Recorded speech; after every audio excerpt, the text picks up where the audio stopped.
Nah, indah sekali di dalam Tuhan. Pada hari ini mari kita belajar dari satu firman Tuhan, karena minggu lepas adalah bekal untuk hidup. Okay? Kita harus ada bekal. Kalau orang mau berperang harus ada senjata. Senjata apa, Bang? Karate. Oh. Kalau kita mau bertanding ratu cantik, kita harus ada ayam sabung kita. Oh, ada ratunya, ada queensnya, ada princess kita. Harus ada.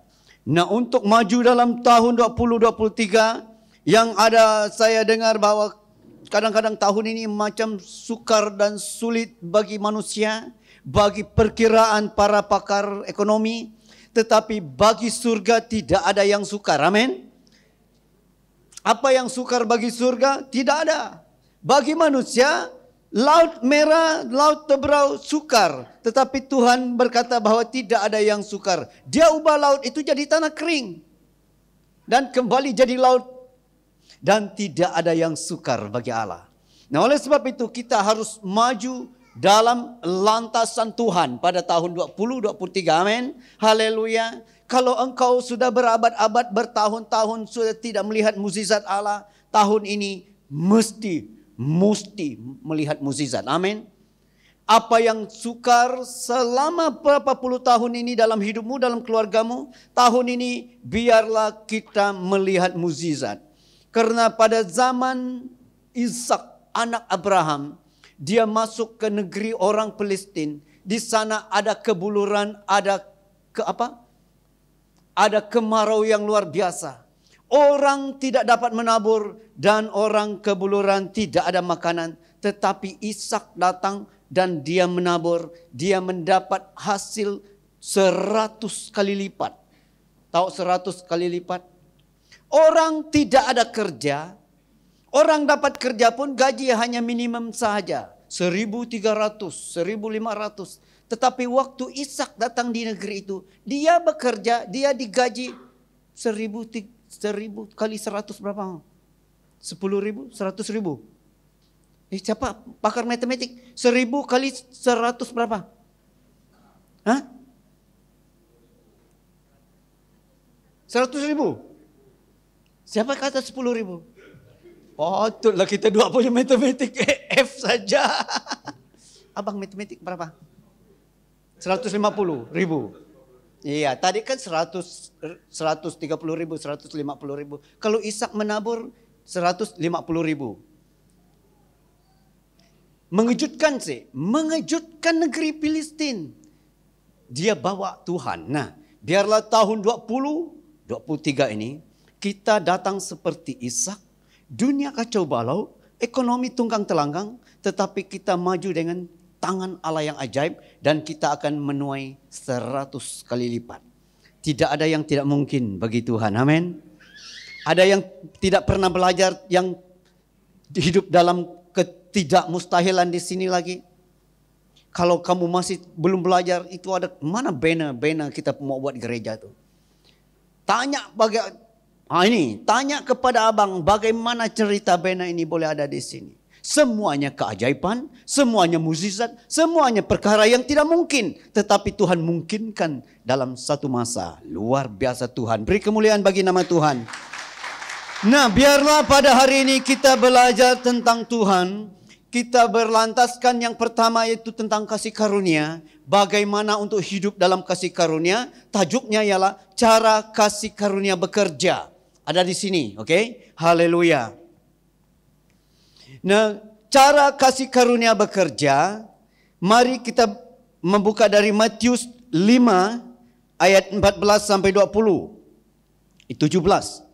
Matius 5 17 ayat sampai 20. Ayat 17 berkata, "Janganlah kamu menyangka bahwa aku datang untuk meniadakan hukum Taurat atau kitab para nabi. Aku datang bukan untuk meniadakannya, melainkan untuk menggenapinya." Ayat 18.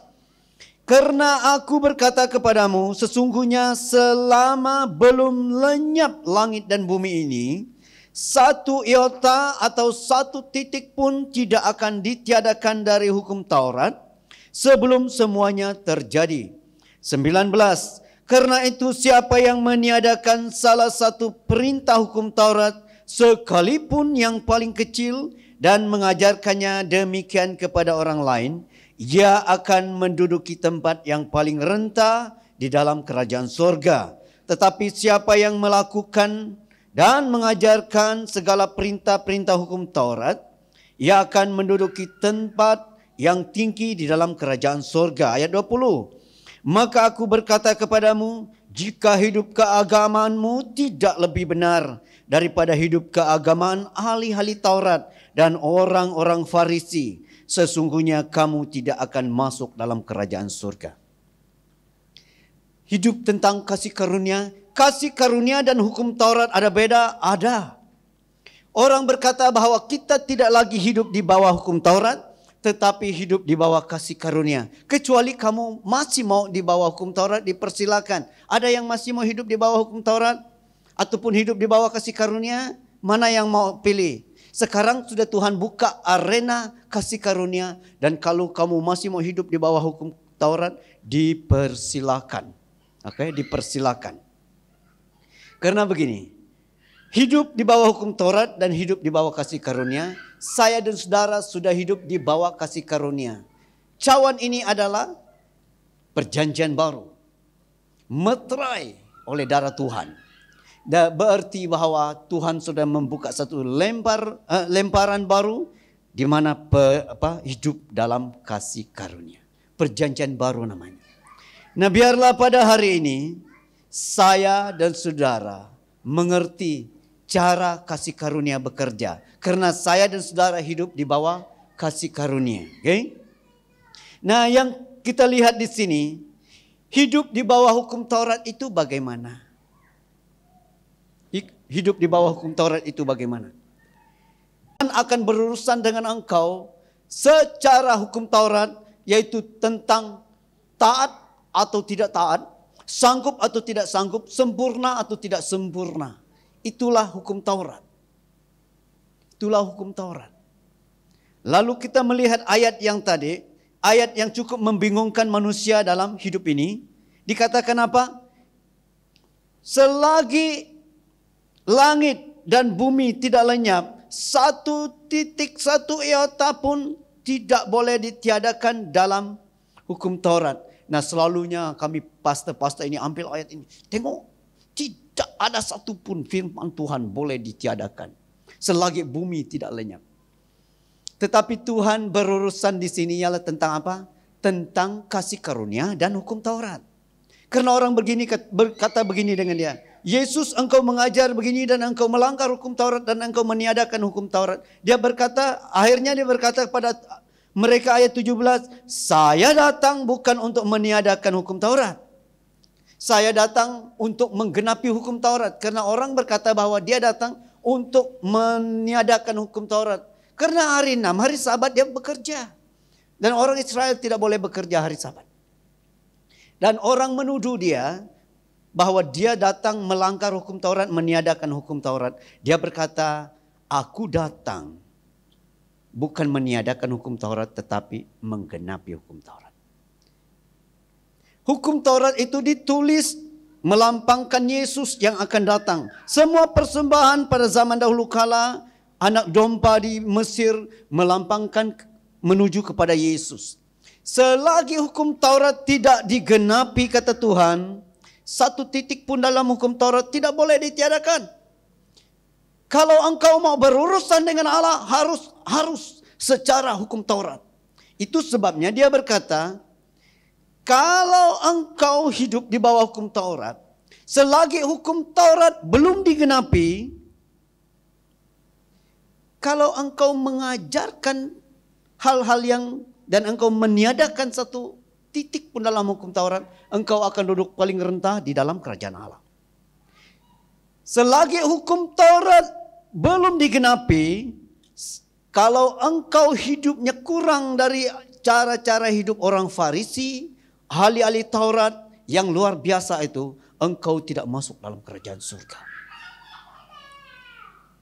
Itu yang Yesus sampaikan kepada mereka.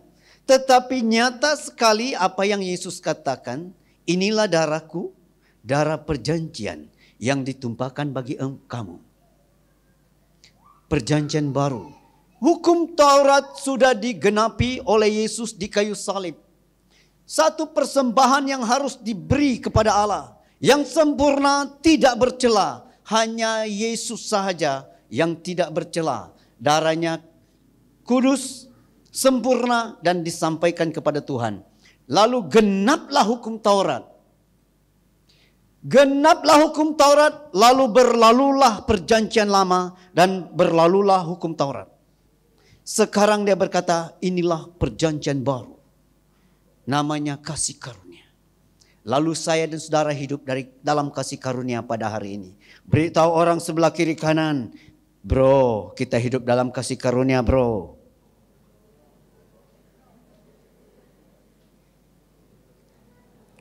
Happy sih bro. Yeay. Ada orang berkata, kita bukan di bawah hukum Taurat, kita hidup di bawah kasih karunia. Yes. Macam anak ayam keluar dari kandangnya. Aduh. Orang tanya, hidup di bawah kasih karunia macam mana? Entah. Macam lah suka mau buat dosa kan. Karena hukum Taurat, kalau kamu kena hukum. Kalau kamu buat langgar hukum Taurat, kena hukum, kena masuk neraka dan tidak diberkati. Kena kutuk lagi. Tetapi di bawah kasih karunia, apa? Macam mau langgar etika, langgar adat, langgar apa lagi? Tata susila aja kita ini. Nah, ada orang berpikir seperti itu. Hidup di bawah kasih karunia seperti hidup melanggar segala etika, melanggar segala tata susila, melanggar segala hal. Aduh, saya pun takut betul tengok pahaman itu pada hari ini. Saya terduduk dan pikir-pikir. Adakah karena orang berpikir hidup di bawah kasih karunia, lalu dia pasang 1, 2, 3, 4 girlfriend. Halo, tengok orang di sebelah kamu. Bro, saya rasa pas khotbah tentang kamu lah. Adakah mungkin pahaman karena hidup di bawah kasih karunia, dia tambah 1, 2, 3, 4 boyfriend. Sis, saya rasa khotbah tentang kamu juga.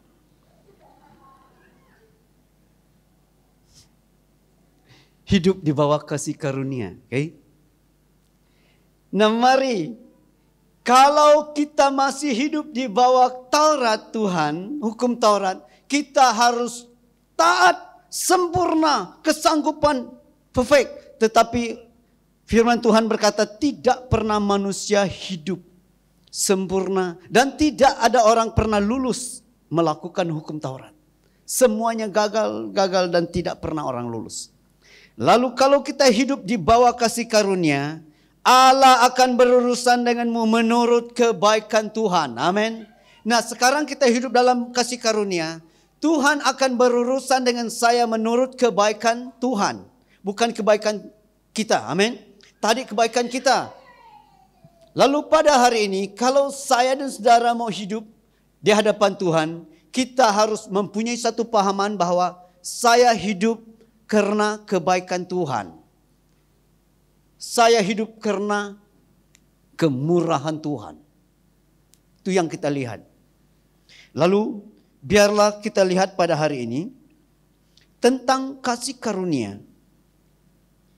Saya hidup di bawah kasih karunia dan saya hidup di bawah kebaikan Tuhan. Lalu apapun yang kita lakukan, apapun yang kita buat, semuanya karena kebaikan Tuhan. Selalunya kita coba untuk hidup, menampilkan hidup kita yang terbaik di hadapan Tuhan. Lalu kita berpikir bahwa Tuhan akan memberkati kita. Saya rasa itu pahaman yang salah tentang kasih karunia. Ada juga kita berpikir kalau saya macam ini pasti doa saya Tuhan tidak dengar. Itu juga salah kalau kamu hidup dalam kasih karunia. Karena sekarang saya hidup di bawah kebaikan Tuhan. Amin. Beritahu orang kiri kanan, kita hidup di bawah kebaikan Tuhan, bro. Di bawah kehidupan Tuhan, di bawah kebaikan Tuhan. Nah, kasih karunia ataupun hukum Taurat sudah digenapi, sudah berlalu. Lalu biarlah pada hari ini kita Kita harus hidup dalam kasih karunia, cara-cara Allah, bagaimana Tuhan melihat hidup saya dan saudara pada hari ini. Mari saya membawa kita membuka dari Matius 20 ayat 1 sampai 6. Matius 20 ayat 1 sampai 6, ayat 1 berkata, "Adapun hal kerajaan surga sama seperti seorang tuan rumah yang pagi-pagi benar keluar mencari pekerja-pekerja untuk kebun anggurnya." Ayat 2, "Setelah ia sepakat dengan pekerja-pekerja itu mengenai upah sedinar sehari, ia menyuruh mereka ke kebun anggurnya."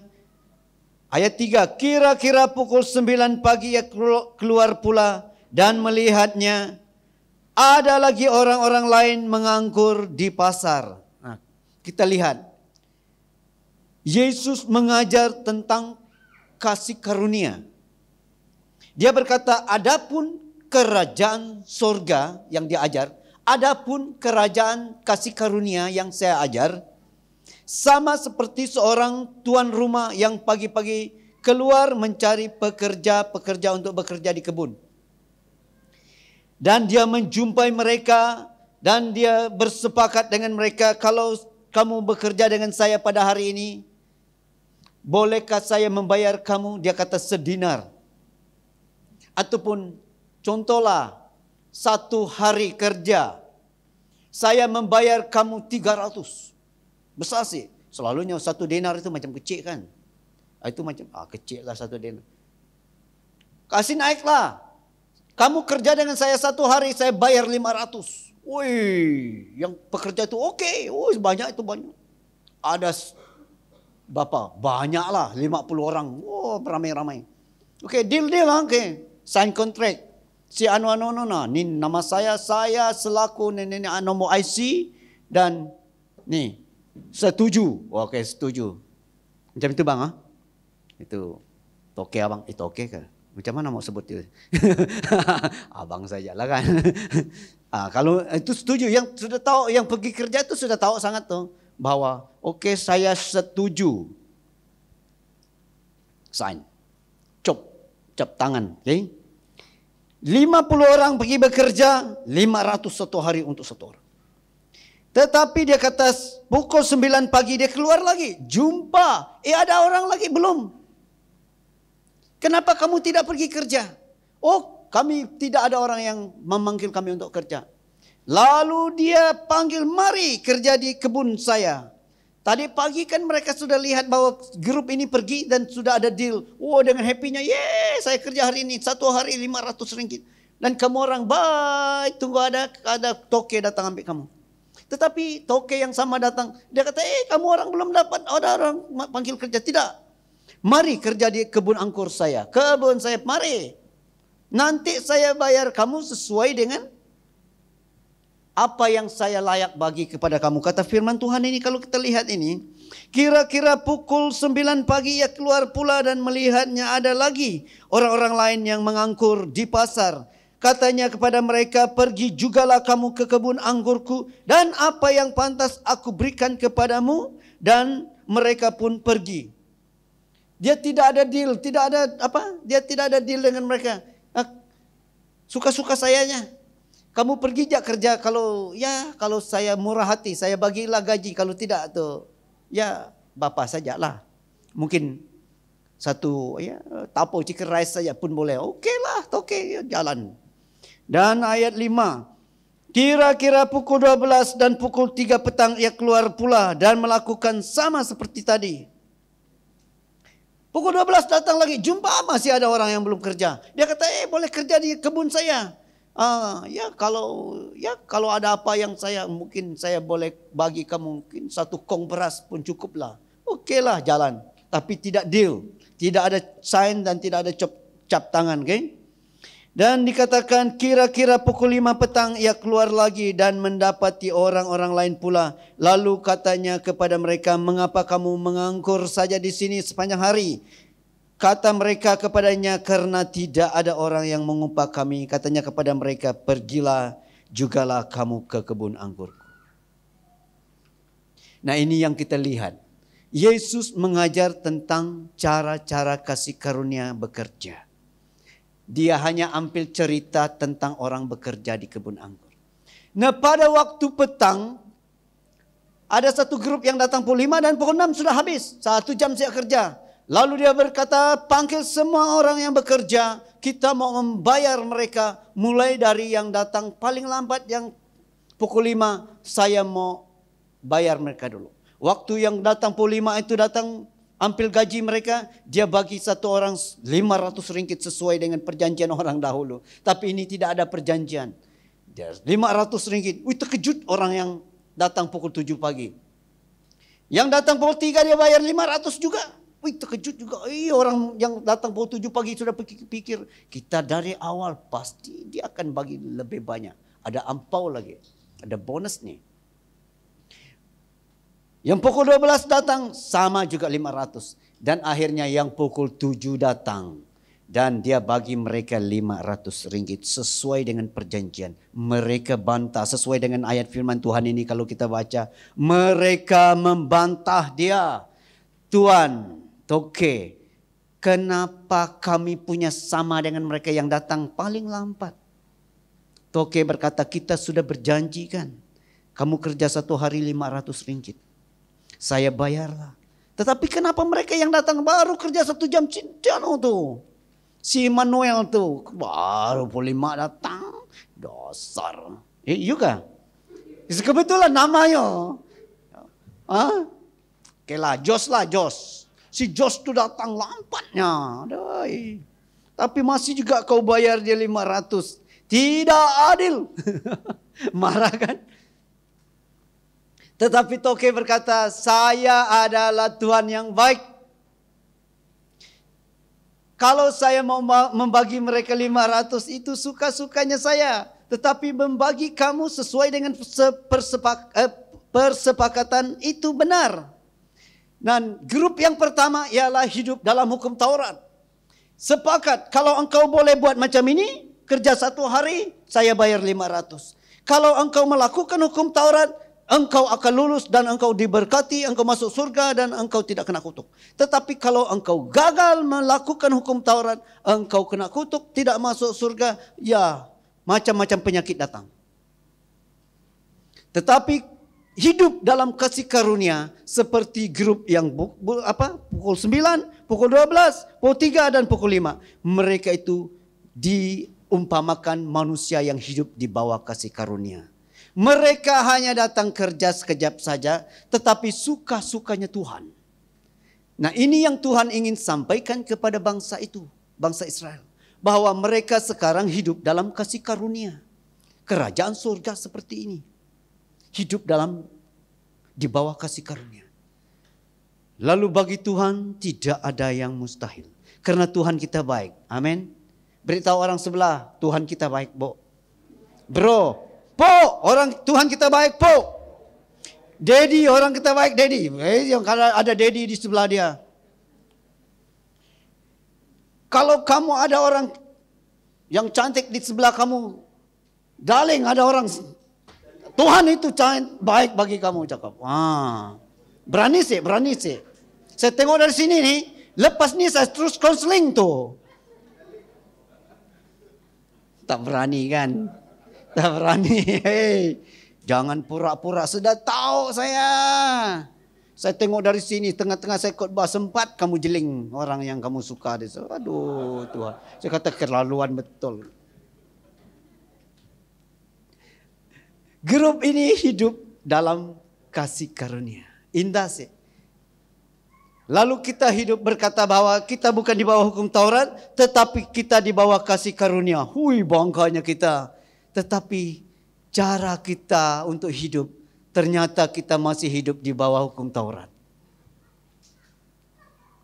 Orang yang hidup di bawah kasih karunia, Dia selalu datang kepada Tuhan. Tuhan, terima kasih karena Engkau baik dan sangat baik dan sungguh baik.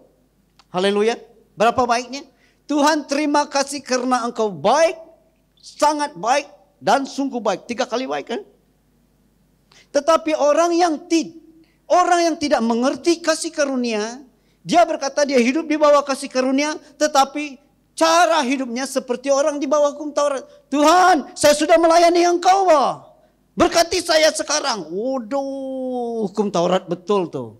Tahu hukum Taurat? Tahu Tuhan bahwa Engkau setia, tetapi itu kan masih hukum Taurat. Kalau engkau kurang setia, kuranglah berkat. Amin. Kalau engkau gagal melakukan apa yang baik dan engkau masuk neraka, susah, lebihlah salah. Karena kita masuk surga karena kemurahan iman kita kepada Tuhan, mengaku dengan mulut, percaya dalam hati, dan kita selamat. Mudah saja di bawah kasih karunia Tuhan. Dan kalau kita hidup di bawah kasih karunia, kita tidak persoalkan tentang Tuhan. Kita akan hidup penuh kesyukuran. Banyak kali kita yang hidup di bawah kasih karunia masih juga bawa karakter, bawa package. Rule Taurat dengan Tuhan. Tuhan, saya sudah setia dari sekolah minggu, saya sudah setia. Tuhan, mesti kau berkati saya pada hari ini. Tuhan kata, aduh itu hukum Taurat lah. Halo, ada yang masih berdoa seperti itu di sini? Bertobatlah karena kerajaan surga sudah dekat. Seharusnya kita mulai berdoa bahwa Tuhan, terima kasih atas berkat-Mu, atas kemurahan-Mu, atas kebaikan-Mu. Itu baru kasih karunia punya orang. Baru hidup di bawah kasih karunia. Tuhan, terima kasih karena kawan saya cantik. Haleluya. Haleluya. Ada yang berani buat macam itu? Ataupun terima kasih Tuhan karena kawan saya sebelah ini hebat luar biasa. Ada yang berani buat macam itu? Pernah puji kawan kamu bahwa kawan kamu cantik, hebat, pandai, sabar, walaupun dia tidak sabar tuh. Wih, kau sabar. Saya selalu macam itu dengan istri saya tuh. Wih, kau cantik, sabar. Walaupun dalam hati dia tidak tahu kan dia tidak sabar. Tetapi karena kita hidup dalam kasih karunia, kita sebut dan itulah profetik Profetik, kata-kata profetik, profetik, kata-kata yang semangat, kata-kata yang indah, kata-kata yang baik, Bang. Karena apa yang kita cakap itu akan terjadi. Okay? Lengan saya besar dari Jos punya. Lama-lama. Tuhan kata, pergi gym lah. Saya tengok cermin, saya slim. Ada suara dari surga. Hei, kurangkan makan, kurangkan lemak, kurangkan nasi, jogging, gym. Oh, ini mungkin suara setan. Makan saja, makin membesar kita. Nah, itu kata-kata profetik. Okay? Orang hidup di bawah kasih karunia harus kata-katanya semuanya indah, profetik dan memberkati. Amin. Haleluya. Haleluya. Nah, inilah dikatakan hidup di bawah hukum Taurat dan hidup di bawah kasih karunia. Sangat-sangat beda. Hidup hukum Taurat sudah lenyap dan sudah tidak ada. Sekarang kita hidup di bawah kasih karunia. Dan seharusnya kita harus belajar hidup di bawah kasih karunia. Segala sesuatu dari Tuhan. Kita harus beriman bahwa segala sesuatu dari Tuhan. Kebaikan Tuhanlah yang datang kepada kita.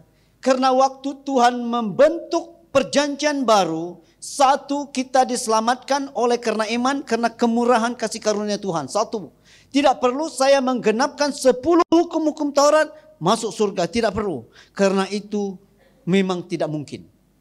Dan yang kedua, Tuhan besto. Saya cari dalam bahasa Malaysia tidak ada. Bahasa besto apa? Siapa yang pandai Inggris ini? Tuhan mengembalikan. Betul kan?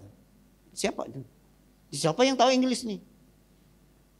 Tuhan membentuk satu jalur di mana Dia akan memberkati kita sesuai dengan kebaikan Tuhan. Halo? Sekali lagi. Waktu Tuhan membentuk kasih karunia, perjanjian baru, pertama Dia menyelamatkan kita karena iman kita kepada Tuhan oleh karena kasih karunia Tuhan. Kita datang beriman dan kita selamat. Kedua, Dia membuka ruang supaya Dia boleh memberkati kita. Memberkati kita sesuai dengan kebaikan kemurahan Tuhan. Haleluya. Sesuai dengan kemurahan Tuhan, bro. Cakap dengan orang sebelah, sesuai dengan kemurahan Tuhan. Itu sebabnya orang Kristen selalu hidup seperti orang yang tidak Kristen. Orang yang hidup dalam kasih karunia selalunya hidup seperti orang yang di bawah hukum Taurat. Selalunya kita ingin pikir-pikir bahwa Tuhan, kalau saya begini saya tidak diberkati. Padahal Tuhan mau memberkati kita.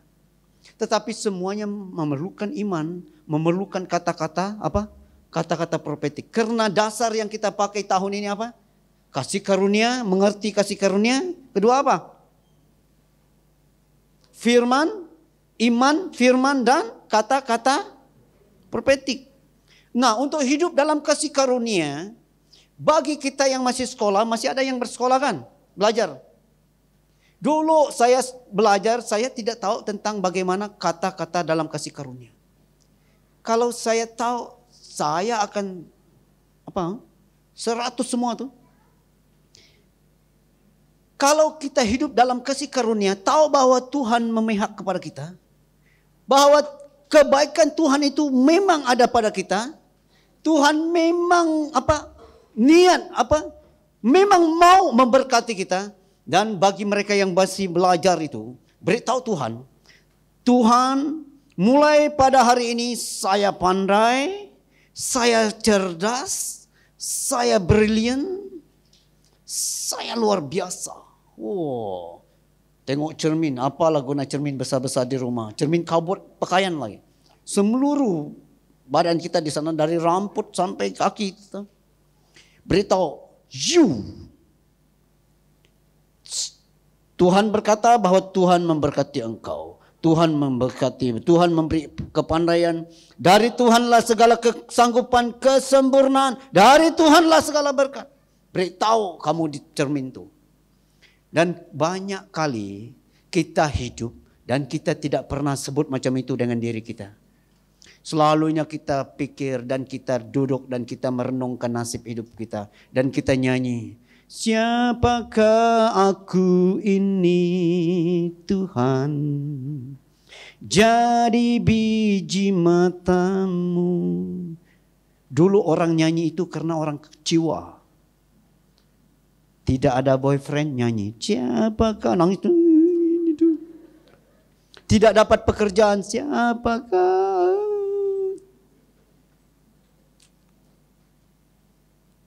Tetapi kita tahu bahwa Tuhan akan memberkati kita. Amin. Hidup di bawah kasih karunia. Harus kita mempunyai iman. Karena kasih karunia Tuhan, Dia akan memberkati kamu dengan karena iman. Karena ada harapan. Iman dan harapan harus berjalan bersama. Harapan kita apa? Tuhan akan memberkati. Tuhan akan memberkati. Karena itu jalur kasih karunia. Karena kalau kita pikir bahwa kita mau hidup dalam hukum Taurat itu boleh-boleh saja. Tetapi sejauh mana engkau boleh?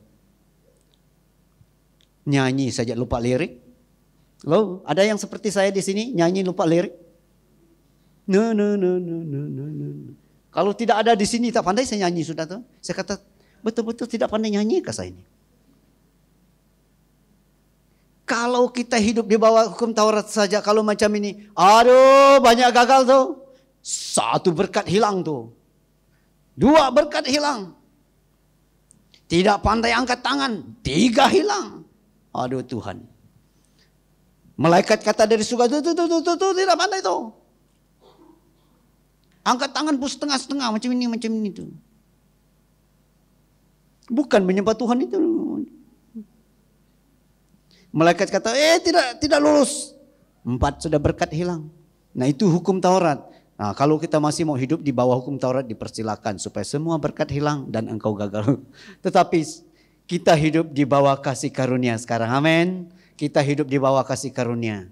Bahwa Tuhan telah menyelamatkan kita dan Tuhan sangat-sangat ingin sekali untuk memberkati hidup kita. Semua berkat Tuhan sudah sedia bagi orang yang percaya kepadanya. Tinggal kita dengan iman, sesuai dengan firman, dan kita pakailah kata-kata profetik kita. Halo, ada yang masih tidak pandai pakai bahasa profetik dia? Ada masih belum pandai, bukan berarti engkau beriman, engkau pandai bahasa Malaysia kamu bagus, A+. Bukan berarti seperti itu. Yang penting bahwa kita mulai bahwa diberkatilah keluarga saya. Diberkatilah ayah dan ibu saya. Diberkatilah pekerjaan saya.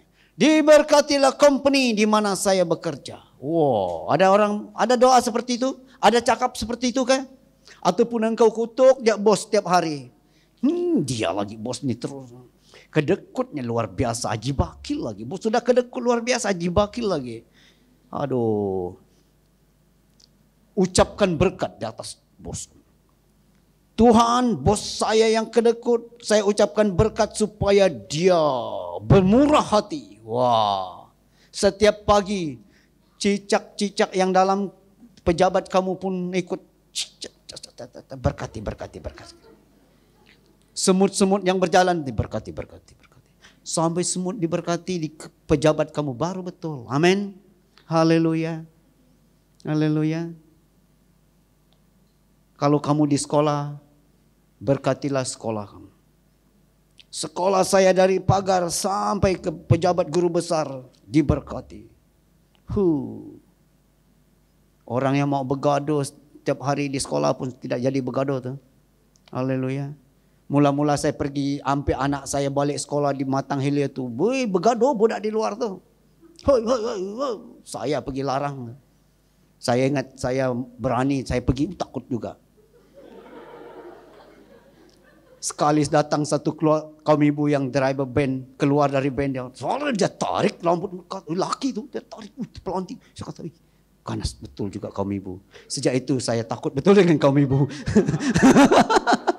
Asal kamu ibu takut saya. Karena terbukti betul-betul di Kelangkang sana. Di parking tempat budak-budak di SMK Matang Hilir tuh. Dia tahu betul kan Matang Hilir di luar tuh. Aduh. Saya bukan di rumah. Saya tengok lengan saya. Siapa dapat lawan. Sekali betul-betul ada budak bergaduh. Saya sudah sampai mau tahan takut. Sekali datang satu kaum ibu. Apa kamu orang buat? Aduh, memang kaum ibu di daerah-daerah Maleha dengan Matang itu jangan main. Ada kaum ibu dari daerah Matang ataupun dari daerah Maleha? Angkat tangan. No play-play dengan mereka. Haleluya. Yang penting kita hidup di bawah kasih karunia. Amin. Haleluya. Beritahu dengan orang sebelah kiri. Sekarang kita hidup di bawah kasih karunia. Tuhan memberkati engkau. Tuhan membuat engkau lebih gemuk. Bagi yang kurus lah. Tuhan membuat engkau lebih slim. Tanya dia apa yang mau. Tanya orang sebelah kamu, kau mau apa? Kau mau kaya, kau mau miskin? Ini bahasa profetik, jadi jangan main-main sekarang. Haleluya. Haleluya. Haleluya. Sudah istihar dengan mereka? Haleluya. Kalau sudah istihar dengan kawan-kawan kamu, itulah bahasa profetik dan yang Tuhan akan lakukan dalam hidup kita. Mari kita berdoa. Terima kasih Tuhan karena Engkau Allah yang ajaib. Kami hidup di bawah kasih karunia. Terima kasih Tuhan karena Engkau melepaskan kami di bawah hukum Taurat. Dan sekarang kami hidup di bawah kemurahan kebaikan Tuhan yang indah. Dan biarlah hidup umat-Mu sesuai dengan kasih karunia Tuhan. Kami diberkati, hidup kami dipenuhi dengan sukacita dari Engkau. segala keperluan hidup Engkau mencukupi sesuai dengan nama-Mu bahwa Engkau Jehovah Jireh, Allah yang menyediakan apa yang kami perlukan. Sekarang Tuhan kami isytiharkan di atas hidup umat-Mu ini setiap pribadi. Engkau beri berkat-Mu dan Engkau beri hikmat, kebijaksanaan, kemampuan untuk hidup. Segala kutuk dan segala hambatan berkat dalam hidup umat-Mu ini kami patahkan dalam nama Yesus. Segala usaha yang dilakukan oleh umat-Mu ini berhasil dan menjadi berkat. Terima kasih Tuhan, terima kasih Yesus. Dalam nama Yesus kami berdoa. Amin, amin. Haleluya.